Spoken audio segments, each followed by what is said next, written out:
The 2023 NFL season is nearly complete, and some teams have set themselves up for future success largely based on their 2023 draft class.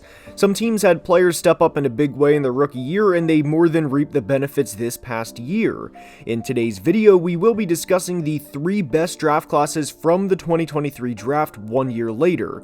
We will also discuss a couple of teams' drafts at the end that certainly deserve an honorable mention, and classes that we think can and will get better in not just 2024, but beyond that too. All of the major teams we discuss in today's video won double-digit games this year, and it is more than safe to say that without the contributions of their rookies from this past year, they wouldn't have been anywhere close to as successful as they were in 2023.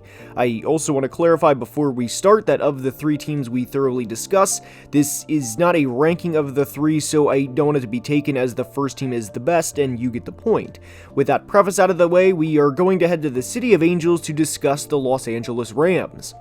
The Rams entered the 2023 draft in a tricky situation because they were coming off of a year in which they went 5-12, and not only did they have their fair share of injuries in 2022, but their offensive line was terrible, and they finished 27th in both rushing touchdowns as a team and yards per carry that year. Addressing the offensive line without a first-round pick is already a tall task entering a draft, let alone a pick that was number 6 overall due to the down year they had. They addressed the offensive line with their first pick in Steve Avila from TCU, and Avila would go on to start all 17 games in the wild card game against the Lions. Although this wasn't a draft pick, they also improved the offensive line in a big way by trading for former Steelers offensive lineman Kevin Dotson, and Dotson had a career year with the Rams.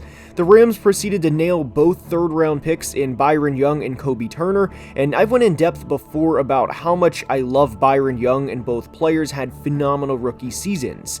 You can very easily make a case that both players could win the Defensive Rookie of the Year, and each player finished their rookie season with 48 or more pressures, and both players finished top 5 in the 2023 class in pressures their rookie year. By the way, for anyone wondering, I do think Will Anderson will win. It's just more about making a case for Kobe and Byron.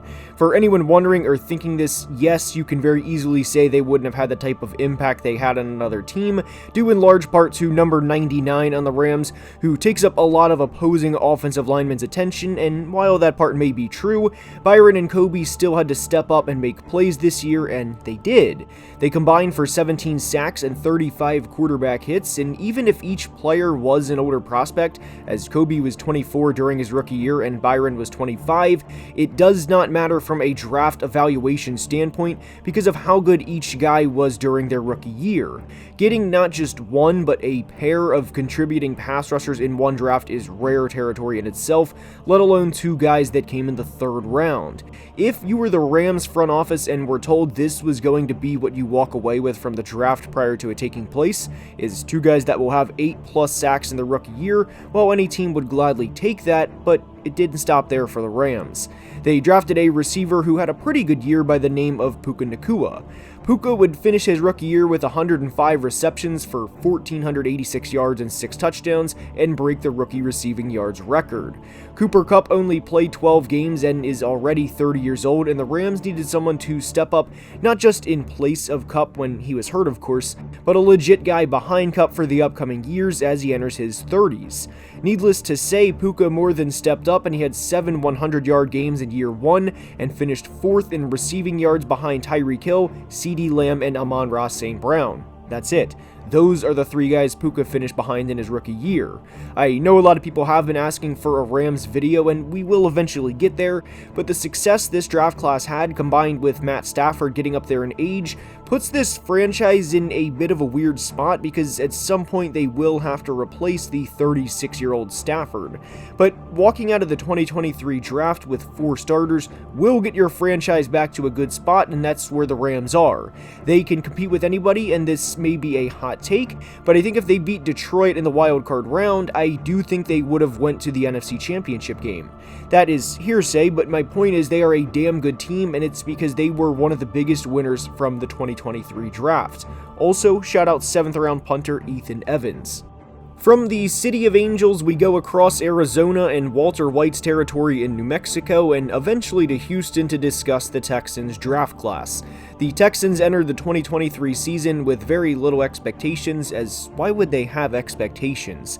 They had 11 wins combined in the previous 3 years, and they had both a rookie head coach and a rookie quarterback entering the year, and it was expected the Texans were going to struggle in 2023, and that this was going to be a learning year. It wasn't going to be just a learning year for CJ, but for DeMeco too, and that was fine. It started out looking like exactly that, as they dropped their first 2 games to the Ravens and Colts, and were outscored 56-29 in the process. The Colts' final result specifically looked better than how the game was played, as the final was 31-20, but the Texans were down 31-10 entering the fourth quarter and were even down 3 scores at half. But that all changed in Week 3 as they went on the road to the defending division champion Jags and won not just in a close game, like a 20-17 that came down to the wire, but won convincingly with a score of 37-17 and also won the turnover battle 2-0. CJ would go on to throw for 280 yards and 2 touchdowns, and this was the official CJ Stroud coming out party. They then beat the Steelers 30-6 in Week 4 and were back to 2-2. Some highlights throughout the rest of the Texans' regular season included a 39-37 win over the Bucs, in which Stroud threw for 470 yards and 5 touchdowns, a win in Cincy over the Bengals, in which the Texans put up over 500 yards of offense, and eventually beating the Colts in Week 18 to secure a playoff spot for the first time since 2019. And of course, the postseason win over the Browns. The reason we bring up the Texans' team success as much as we do in a video about the biggest winners from the 2023 draft is pretty simple. Houston couldn't have came close to what they did this year without the contributions from their rookie class. CJ threw for over 4,100 yards and 23 touchdowns and had a passer rating of over 100. Will Anderson led the 2023 draft class in pressures as he had 59 on the year and finished second on the team with 7 sacks. Obviously, everyone knows about these 2 players, and hitting on a franchise quarterback and pass rusher is a hard enough task to do by itself, let alone hitting on both with back-to-back picks. Tank Dell more than produced in his rookie year as he finished 2023 with over 700 yards and 7 touchdowns, and looks like he can be a perennial 1,000-yard receiver moving forward. Unfortunately, Dell suffered a fractured fibula in Week 13 against the Broncos, which ended his season in early December. As if that wasn't enough for the Texans, Juice Scruggs was a second-round pick from Penn State, and after being placed on injured reserve at the end of August, he was activated near the end of November and started at left guard for the remainder of the year. The Texans also took a player in the 5th round who I thought was one of the bigger steals last year in Alabama's Henry To'oTo'o. Henry finished his rookie year with 61 total tackles and even tacked on 2 tackles for a loss and a forced fumble. Quarterback and pass rush are obviously 2 of the most important positions in football, and the Texans nailed both in this draft, but it wasn't just Stroud and Anderson. There's a legit chance they snagged 4 starters from this class, and a guy in To'oTo'o who can spot start moving forward and could develop into a 5th starter from one draft class. They completely flipped this franchise around in one off season. Heading north to the Motor City to discuss the Lions and how their draft class from this past year will impact their next few seasons.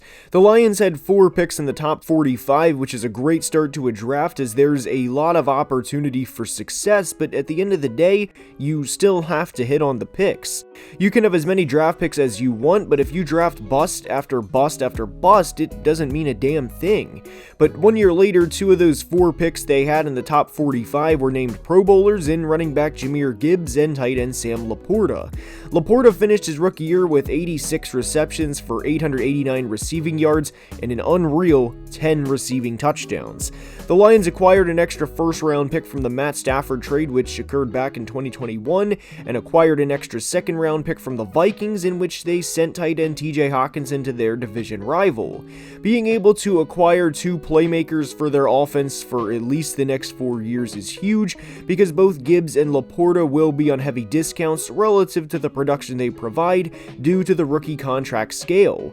But it wasn't just those 2 either, as they also selected linebacker Jack Campbell in the first round, who put up 95 total tackles in his rookie year, and defensive back Brian Branch in the second round, who is a jack-of-all-trades player and a guy who I like a lot.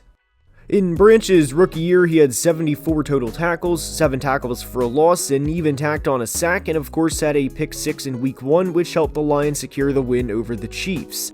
I've been a big fan of what the Lions have been building over the past few years, and they were my preseason pick to win the NFC North, and it was due in large part to the draft classes they had in 2021, 2022, and especially 2023. The backlash they received for the Jahmyr Gibbs pick was always hilarious to me because they had the offensive line in place. Penei Sewell, Frank Ragnow, and Taylor Decker are all good offensive linemen, and unless Gibbs was a flat-out draft disappointment, he was going to produce behind the line, which he did in a big way.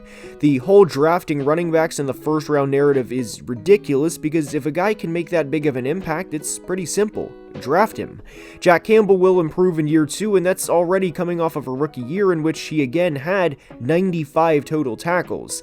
Admittedly, I did not like the Sam Laporta pick at the time because I thought Michael Mayer was a better prospect coming out, but I was very wrong on this. I thought they reached on Laporta, and I thought they could have flipped the Branch and Laporta selections in terms of draft value or where I thought they were as prospects, but they more than turned out fine.